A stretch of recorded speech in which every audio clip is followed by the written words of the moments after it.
ये खबर KR मंगलम university द्वारा प्रस्तुत की गई है। तो आपको बता दूं कि 23 मई US secretary Marco Rubio Kolkata पहुंचे। 14 साल बाद पहली बार कोई serving US secretary of state Bengal आया। नई बीजेपी सरकार के सत्ता में आने के कुछ हफ्ते बाद ही ये विजिट हुआ। रूबियो ने सीधे मदर टेरेसा की मिशनरीज ऑफ चैरिटी के मदर हाउस और निर्मला शिशु भवन का दौरा किया। ये महज एक संयोग है या इसके पीछे छिपी है कोई गहरी साजिश,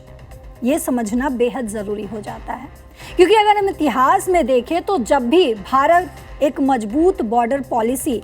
या FCRA, tightening, anti conversion law या फिर नॉर्थ ईस्ट बंगाल में इन्फिल्ट्रेशन पर सख्ती करता है, तब यूएस डिप्लोमेटिक विजिट अक्सर ह्यूमैनिटेरियन या रिलीजियस साइट्स पर फोकस करने लगता है। रूबियो का जो ये दौरा है बंगाल के पॉलिटिकल ट्रांजिशन के साथ कोइंसाइड हुआ है, जहां नई सरकार इलीगल इमिग्रेशन, बॉर्डर सिक्योरिटी और रिलीजियस कन्वर्जन पर सख्त रुख दिखा रही है। मिशनरीज ऑफ चैरिटी जैसी संस्थाएं सेवा का काम करती हैं, वो ऐसा दावा करती हैं, लेकिन क्रिटिक्स का कहना है कि ये फॉरेन फंडिंग और सॉफ्ट इन्फ्लुएंस के ज़रिए डेमोग्राफिक चेंजेस को यानी बदलाव को फैसिलिटेट करती हैं, खासकर वल्नरेबल कम्युनिटीज़ में, वेस्ट बंगाल में कन्वर्जन में। तो सर, आपसे टू द पॉइंट सीधा सवाल मेरा आपसे ये है कि वेस्ट बंगाल के नए पॉलिटिकल ट्रांजिशन और मार्को रूबियो का जो ये दौरा है, इसके टाइमिंग को देखते हुए अगर मैं आपसे समझना चाहूँ तो क्या यूएस को चिंता है कि बंगाल में स्ट्रॉन्ग गवर्नेंस जो है इलीगल इन्फिल्ट्रेशन और फॉरेन फंडेड NGOs पर लगाम लगाएगा, जो नॉर्थ ईस्ट के इनस्टेबिलिटी से लिंक्ड माने जाते हैं? देखिए, ऐसा है कि ये निश्चित रूप से एक संदेश देने की कोशिश कर रहे हैं, क्योंकि अभी जो नया बिल जो आया है जी, और नया कानून जो FCRA में संशोधन किया जा रहा है, उसमें बहुत उसको टाइट किया जा रहा है और ये कहा जा रहा है कि आपके पास जो FCRA से के थ्रू जो फॉरेन फंडिंग आ रही है, विदेशी सहायता आ रही है जी, वो जिस काम के लिए आ रही है उसी काम के लिए उसको यूज करना है। और पिछले कुछ सालों में तमाम NGO के नॉर्म्स जो है वो टाइट किए हैं, उनका जो है कंप्लायंस जरूरी कर दिया है कि ऑडिट करें, कंप्लायंस रिपोर्ट दें। एक SBI का जो दिल्ली का ब्रांच है उसी में उनका अकाउंट खुलेगा और वही पैसा आएगा, उसके बाद जो उपयोग पैसा का जिस काम के लिए आ रहा है उसी में उपयोग होगा। अगर उस पैसे का दुरुपयोग करके जो भी संपत्ति बनाई गई है उन संपत्तियों को जब्त भी किया जा सकता है। अब आप देखें कि मदर टेरेसा का जो पूरा का पूरा NGO है वो विदेशी फंडिंग है, उनको संत की उपाधि भी पोप ने दी है और बहुत सारे उनको फंडिंग आती है। तो निश्चित रूप से, और सिर्फ वही नहीं है, केरल में बहुत सारे NGO हैं जो क्रिश्चियन लिंक्ड हैं, उनको फंडिंग आती है, पूरे देश में आता है। और ये भारत सरकार का ये भी कहना है कि इस जो फंडिंग आ रही है इसका कहीं ना कहीं कन्वर्जन के लिए या जो इस्लामिस्ट जो NGO हैं जो मुस्लिम से जुड़े हुए हैं वो किसी न किसी रूप में टेरर फंडिंग के रूप में यूज भी होता है। जैसे PFI के जो से जुड़े हुए जो केरल के कई NGO थे जो जिसके थ्रू पैसे आते थे जी। तो एक संदेश देने की कोशिश की है, लेकिन मुझे लगता है, जो मैं जहां तक देख पा रहा हूं, कि ये पश्चिम बंगाल में जो भाजपा की नई सरकार बनी है और बांग्लादेश के साथ जो स्थिति है, बॉर्डर पर जो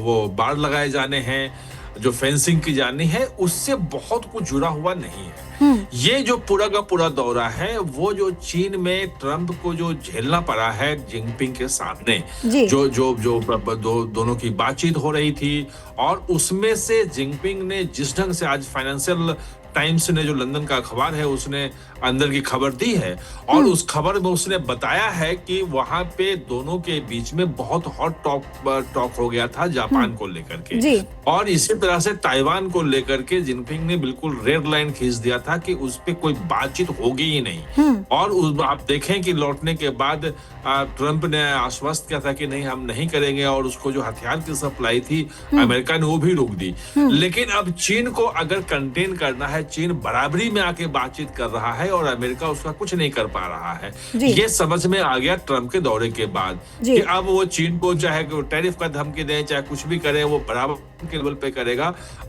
वार करेगा, और उसमें अमेरिका के पास कोई चारा ही नहीं है। जी।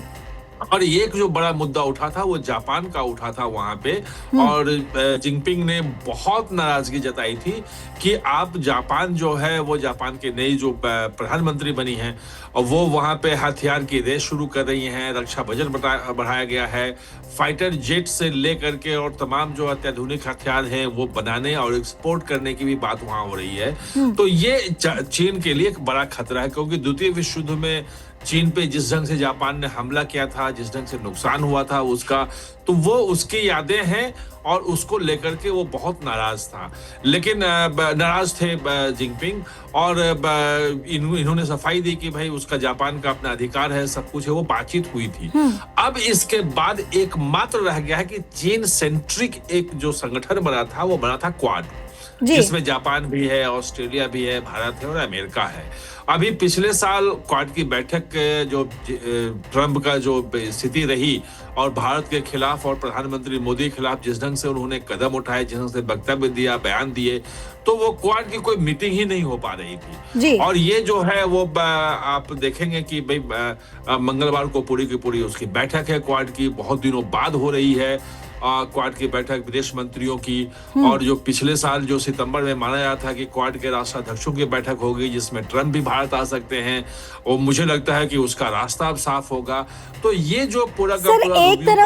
एक तरफ जितना हम देख पा रहे हैं, मार्को रूबियो जो हैं कहीं ना कहीं भारत के खिलाफ भी ये एक चाल की तरह नजर आ रहा है, सीधा बंगाल पहुंचना और मिशनरीज पहुंचना, और दूसरी तरफ वो पाकिस्तान को लेकर भी बड़ा बयान दे रहे हैं। मार्को रूबियो साहब जो है पाकिस्तान को लेकर भी कह रहे हैं कि भारत पाकिस्तान के टेररिज्म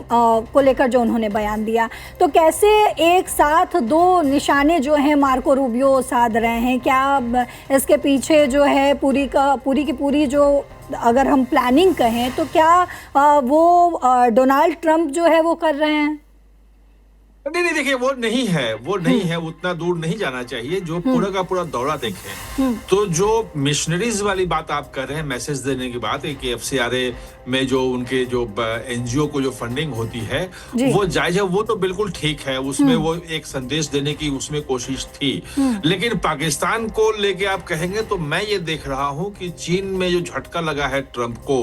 उसके बाद बिल्कुल भारत के से दोस्ती के लिए एकदम सब कुछ करने को तैयार हैं, लालायित हैं। और जिस ढंग से वो पाकिस्तान को भी जो बातचीत हुई है, वो भारत का जो कंसर्न है उसको रूबियो ने कहा है कि भाई पाकिस्तान के जो आतंकी संगठन है पाकिस्तान में वो भारत पे हमला करते हैं, ये सच्चाई है, इसको खुलेआम एक्सेप्ट किया जी, बिल्कुल। और भारत की चिंता को ही बताया है और ये भी साफ कर दिया है कि पाकिस्तान अमेरिका का स्ट्रेटेजिक पार्टनर नहीं है, मतलब सामरिक दोस्त नहीं है, वो टैक्टिकल पार्टनर है। एक कुछ खास काम के लिए क्षेत्रीय उसकी एक स्थिति बनती है कि ईरान से अगर कोई बातचीत करनी है तो चलो ईरान के वो पास में है, ईरान से उसकी पहचान भी है, तो वो उसमें एक भूमिका निभा रहा है, वो स्ट्रेटेजिक पार्टनर नहीं है। और जिस ढंग से कल के कार्यक्रम में आपने देखिए कि जो सर्जियो गोड ने जो ट्रंप से फोन पे बातचीत की और वो सुनाया, और ट्रंप ने जिस ढंग से कहा कि हम भारत के साथ हमेशा खड़ा हैं और भारत की जब भी जरूरत पड़ेगी तो हमें याद करेगा, मोदी की इतनी तारीफ की, तो ये पूरा का पूरा ये लग रहा है कि भारत के साथ जो एक साल में अमेरिका ने किया और उसका अब उसे पछतावा हो रहा है, और वो लग रहा है कि अब दुनिया में अकेला पड़ गया है। वो यूरोपियन यूनियन पूरा भारत के साथ है, यूरोपियन यूनियन का भरोसा टूट चुका है, नाटो का भरोसा टूट चुका है, क्योंकि नाटो से आपने देखा कि वो उन्होंने कहा था कि जर्मनी से हम नाटो की सेनाएं जो है 5000 हटा लेंगे, लेकिन पोलैंड में 5000 अतिरिक्त भेज दिए उन्होंने, क्योंकि अब वो चीजों को समेटने में लगे हैं कि जितना रायता फैला दिया था, जितना नुकसान कर लिया था अमेरिका का ट्रंप ने अपने बड़बोले पर जी। कारण वो अब ठीक करने में कोशिश में लगे हैं और भारत को मनाने की कोशिश हो रही है कि सब कुछ तुम ही हो, बस क्वाड में आ जाओ, हमारे साथ आ जाओ, वरना हम अकेले पड़ गए, स्थिति बन गई है। जी सर, एक छोटा और अहम सवाल आपसे समझना चाहूंगी। जिस तरीके से भारत की धरती से, भारत की जमीन से मार्को रूबियो जो हैं वो पाकिस्तान के लिए ये जो बयान दे रहे हैं, सीधे खुले तौर पर टेररिज्म शब्द का इस्तेमाल भी कर रहे हैं, वो किस तरीके से पाकिस्तान के लिए एक बड़ा झटका होगा? देखिए, पाकिस्तान के लिए ऐसा कोई बड़ा झटका नहीं है। अभी तो ये उसकी बातचीत ईरान की चल रही है और 1-2 दिन में घोषणा होने की बात है और उसमें जो जनरल मुनीर हैं वो खुद ईरान में थे और उसमें महत्वपूर्ण भूमिका वो निभा रहे हैं। तो इसलिए उन्होंने कहा कि वो टेक्टिकल पार्टनर है, मुद्दों के लिए उसे दोस्ती है, स्ट्रेटेजिक नहीं है। और ये जो भारत का दौरा है मार्को रूबियो का, ये पाकिस्तान सेंट्रिक नहीं है। पाकिस्तान को लेके कहीं कोई बातचीत होना, कहीं कुछ होना नहीं है। ये मेनली जो दौरा है वो चीन सेंट्रिक है कि चीन ने में जिस ढंग से ट्रंप के साथ बर्ताव किया और जो उसने चीजें सुनाई जिनपिंग ने, तो वो अब पूरा का पूरा वो हिल गया है अमेरिका कि अब वो अकेला पड़ गया है और चीन को अगर कोई रोक सकता है और खास तौर पे एशिया जो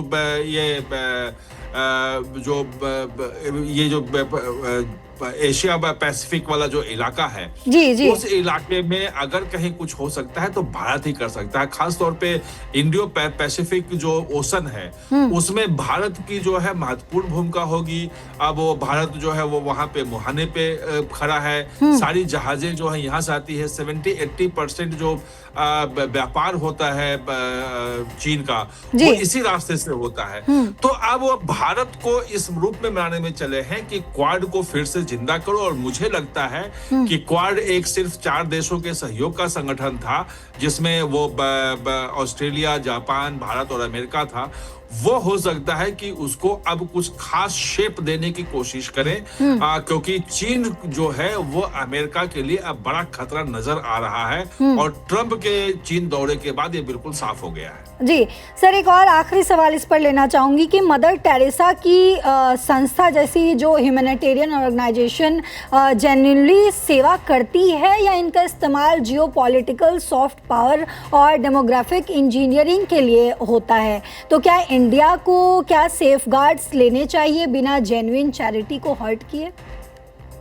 नहीं, देखिए, उनकी संस्था बहुत पुरानी है और कुछ रोगियों के लिए, गरीब बच्चों के लिए बहुत कुछ उन्होंने काम किया है। ऐसा नहीं है, उनकी जो संस्था है पुरानी है और उनको संत की उपाधि भी मिली है, सब कुछ है। लेकिन हाँ, एक तबका ये कहता है कि ये सब चैरिटी के नाम पे वो सब कुछ जो करती हैं वो कहीं ना कहीं मतांतरण में भी उसका उपयोग उसका होता है। एक आरोप लगता रहा है। जो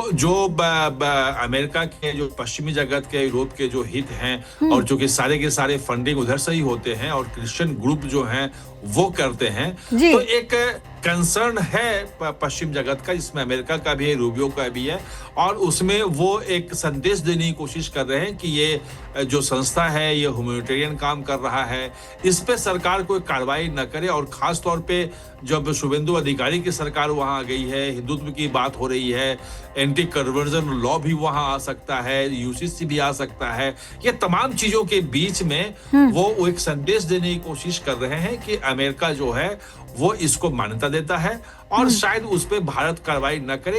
ये संदेश देने की कोशिश है। लेकिन जैसा मैंने कहा कि ये पूरा का पूरा दौरा जो है वो एक चीजें तो थोड़े बहुत संदेश हैं, लेकिन पूरा का पूरा दौरा जो है वो सेंट्रिक है चाइना जी। और चाइना के लिए क्वाड की बैठक जो है बहुत लंबे समय बाद हो रही है